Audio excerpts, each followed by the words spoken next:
Hey Flosstube, how you doing? We're doing some science today. So we're doing a face-free video. I've kind of decided I want to do a couple little videos that I call "This is how I do it." So this is not a tutorial or anything because it's like do what you want, but I'm just kind of sharing this is how I do something and maybe it can help you out. So the title of this video is ironing your threads. And I will say, when I first heard that term, I initially thought, I pictured someone at an ironing board with an iron, and just ironing their threads, which I thought that sounds horrible. Like, why would I want to take the time to do that? I don't grid. I don't railroad. I'm not a stitcher like that. I'm lazy, But stitching with silks and a few other, working on chatelaines and a few of these threads I have laid out in front of you that I will show you, changed my mind when someone mentioned that when they mean ironing their threads, they're not meaning an ironing board and an iron. They're meaning using a flat iron. This is a travel-sized hair straightener. I bought it off Amazon, and I think I only paid like, I don't know, under 15 bucks or something for it. I bought it specifically for stitching. I do have a regular flat iron because I'm cursed with curly hair. But I didn't want to use the iron I was using on my hair for my threads. Like, no. So laid out before you, I have some DMC. I have some S&C silks, which I thought these would be the best to kind of demonstrate the difference between ironed and unironed. I have some Krennic metallic on a spool. I have some Petite Treasure braid from Rainbow Gallery on a card. I have some Nemo or Nymo, however you want to pronounce it. Let's go with Nymo. Beading thread because I use that as well. And then I have some Krennic blending filament and some DMC to blend it with. So I was going to kind of do some demonstration, do the science for you guys. If you wanted to try this out for yourself, this was like game changer for me. I feel like it really improved how well my stitches lay. It also improves the experience of stitching. So just a demo real quick. So this is some DMC that has been pulled off of a card, one of these right there. And it always comes off, a little kinky, So, and this one, I have two pieces here. When I pull my threads off, the first thing I do is I will separate the threads individually before I iron them. So here is one I have separated. And just real quick, I'll show you how I iron it. It just takes a second, really. I'm doing this with a camera in front of me, so it might take me a little longer than it usually does. I just kind of pull it through. And I get both ends there. And sometimes I just gotta give them another go over. And it just smooths the thread out. Like, oh my God, look at that. You have less tangling, less knotting. It glides through the fabric a lot smoother. So if you are a silk stitcher, this almost makes your DMC feel like silk. So if you've not been ironing your threads and you try this, oh my God, it's going to be so nice. Now I wanted to demonstrate also why I separate the threads. So this is a thread that has not been separated, and you can kind of see it kind of twists around itself a little bit. So if I have not separated this, if I iron this thread without separating it, the twists kind of remain. Hope you can kind of see that. And so those will still cause like kinking and stuff like that. So let me, just to show you the difference, just to do the science for you guys. We're doing science.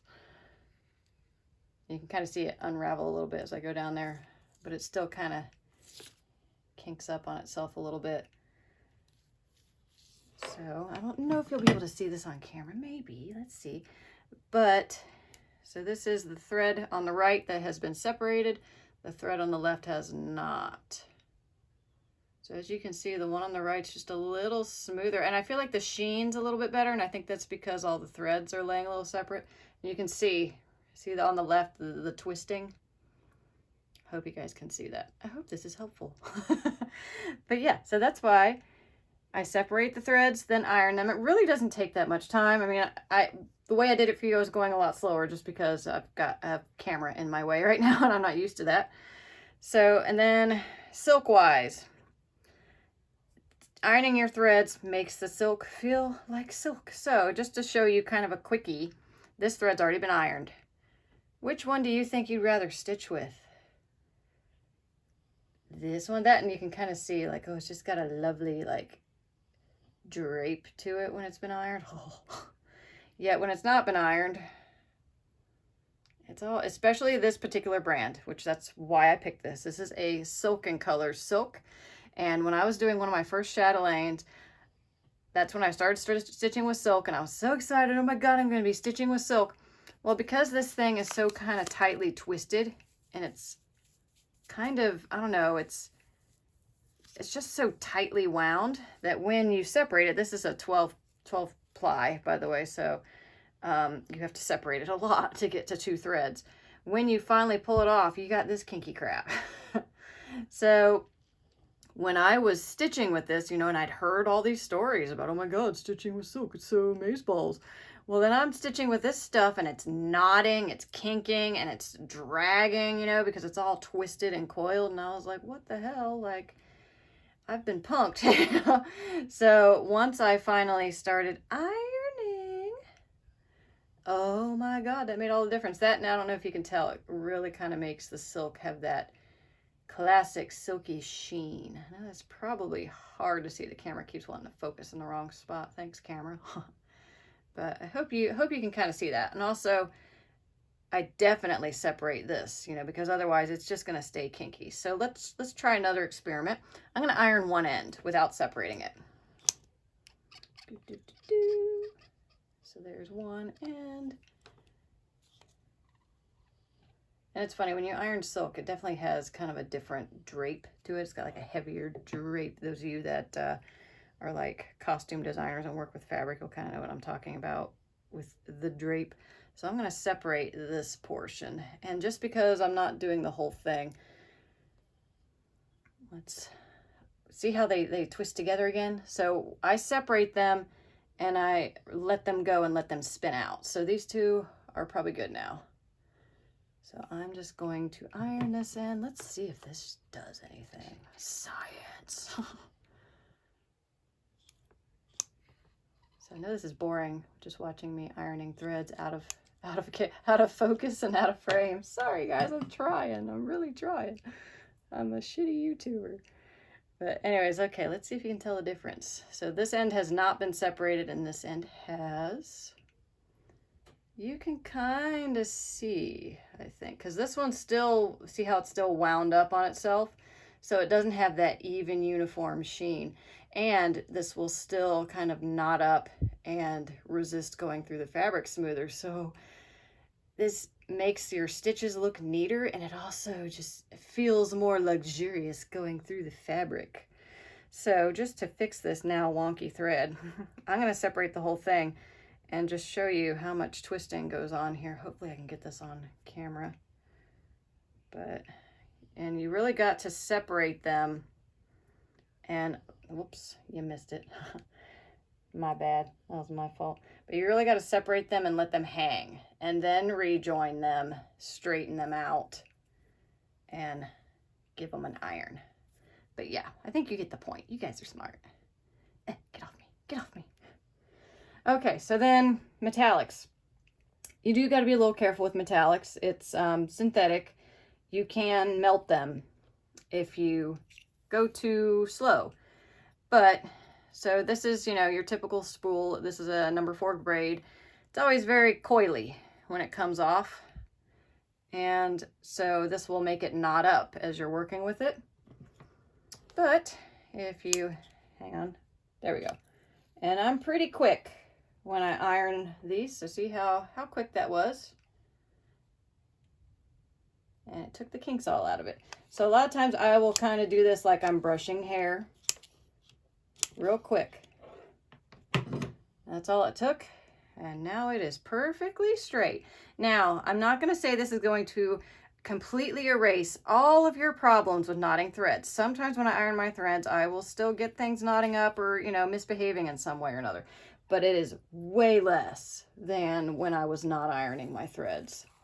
So, and then we've got our Petite Treasure braid, and this has the little, kind of like the DMC coming off the card. It's got the little kinky dinks. So same thing as the other one. I just kind of pretend like I'm brushing hair, and that is all it takes.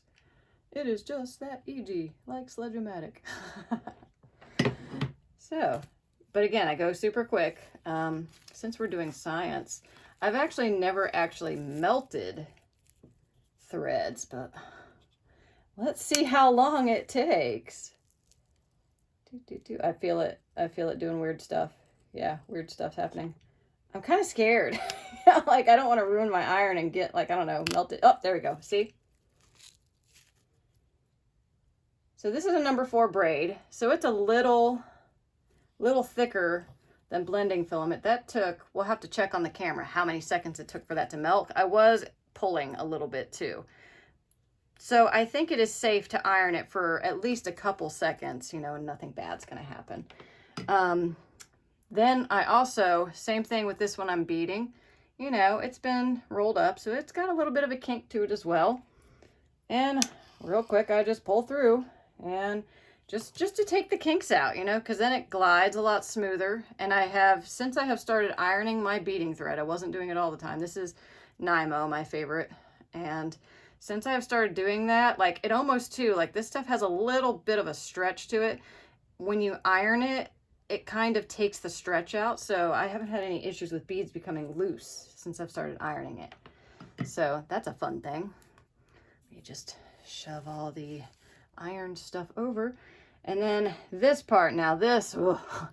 So this is blending filament. This shit will definitely melt real quick. Let's find out. You guys might not be able to see this too well, but I'm sure this is probably going to melt quicker. So here we go. Yep, that's all it took. So yes, be careful with metallics, especially the finer wispy stuff. But yeah, science. So this stuff, usually you're mixing this with DMC or some other kind of thread. So a lot of times here I have pulled 2 separated DMC strands and combined it with the blending filament. Nothing's been ironed. So you can see it kind of, you know, goes all over the place. And I do this because the blending filament is with floss. I'm less worried about, like, melting. But one thing that's, I didn't do it this time, but I'll show it to you I'll do it on purpose, maybe on this side. But it just kind of makes the threads uniform. So this end, if you do hold a little too long too, sometimes you'll get a spot. Let me see if I can find one. You'll get a spot that almost kind of kinks a little bit. Like here, you can kind of see it. So like you see that, like that spot kind of kinked a little bit because I held it a little too long. So I definitely kind of like just clamp, swoop, and I might, you know, do it a few times, but I'm going fast the whole time because I don't want to melt any threads. But now it kind of helps the blending filament and the floss stick together better. There's less stress going through the fabric. So there is that.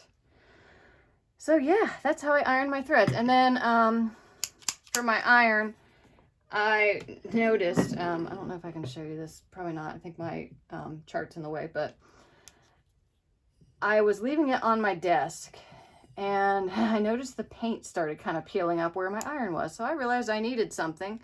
So I have all these tiles, just like a 6x6 tile from when I was doing polymer clay, and I'll just, you know, leave this on here, and I haven't had any issues with it hurting my desk anymore. I do, like this iron, it's, you know, easy on, easy off. It's just, you know, the switch right here in the middle, you know. So a lot of times what I would do when I was being super cautious is as soon as I knew I was ending my thread on my project and I was going to be pulling another one, I would turn the iron on. Then I'd bury my thread, grab my next, separate it, get it ready to iron. By then, this thing is hot. This thing is usually hot enough to iron within, you know, a minute at least, you know, so it's very quick at warming up. And then I'd iron it, then I would turn it off. But my habit these days, I'm not saying do what I do, this is just what I do. This is how I do it. I'm not saying you have to. But what I have been doing lately is when I start working, I turn my iron on and I leave it on, you know, and then I turn it off at the end of the day. So that's what I've been doing. So yeah, hope that was informative to you guys. Hope that helps give you some inspiration. Let's take a look at my project real quick. Why not? Hang on, I'm gonna try and move you guys without making you seasick. Okay, so this is Queen Amphitrite, or Amphitrite, Queen Goddess of the Sea. Let's move the dragons over a little bit and the debris from the ironing video. So Amphitrite, Queen Goddess of the Sea. Here's the chart. So I started right up here, which was, you know, her waist. Started following her tail down, ran into this dolphin. So I decided, well, I gotta do a little bit of dolphin, because when I first start a project, I don't like jumping too much because I don't trust my counting. So I like to kind of, since I don't grid, I kind of lay out my own grid. And that way the work that I'm doing is being put to use. It's kind of like buying a house instead of renting. Everything that I'm putting in here is part of the project, you know, so I don't feel like I'm wasting time prepping for a project. And I was planning on just doing this tail. That's why I really hated doing this dolphin, because I thought, oh, I'm going to get distracted and start doing the dolphin. But I resisted, and I got the tail down to here. Well, then I just kind of decided, you know what? I want to do some warm colors. I want to do some coral. So I'm working on the coral that's right down here right now. It is kind of difficult because I knew the first thing I was going to want to do is run right to these clownfish, which you could see I couldn't resist. I'm doing this orange color over here, and it was in the clownfish, and they're like right there. So I'm like, well, fuck it. I'm just going to do me some clownfish. I want to just jump right on them. So, but anyways, I'm going to work on getting the coral kind of down here done. And I don't know, I kind of like all the stuff going on down here. So I'm probably going to stay down here for a little bit. So yeah, that's where I'm working right now. I'm enjoying it. I'm liking it. This is my first new start of 2021 as well. And I've been dying to start this design. So, but yeah, anyways, that's my video there. Hope you guys like it. Hope it was informative for you. And again, you don't have to do this. This is just what I do. And I thought it might help if you saw it in action. And yeah, see how easy it is. And it really helps. Like, I feel like my stitching looks so much neater. And, you know, I don't railroad. I don't, you know, do a lot of things. So this is what I do to make my stitches nice and neat. And it's probably one of my favorite, I'll say new, you know, stitching innovations, something I wasn't doing before, that when I went on my little hiatus, when I came back from, I was like, oh my God, that's brilliant, you know? So anyways, like I said, hope you find something useful out of that. And, you know, if you have any questions, leave me some comments, all that fun stuff. And I will see you guys some other time. Bye, guys.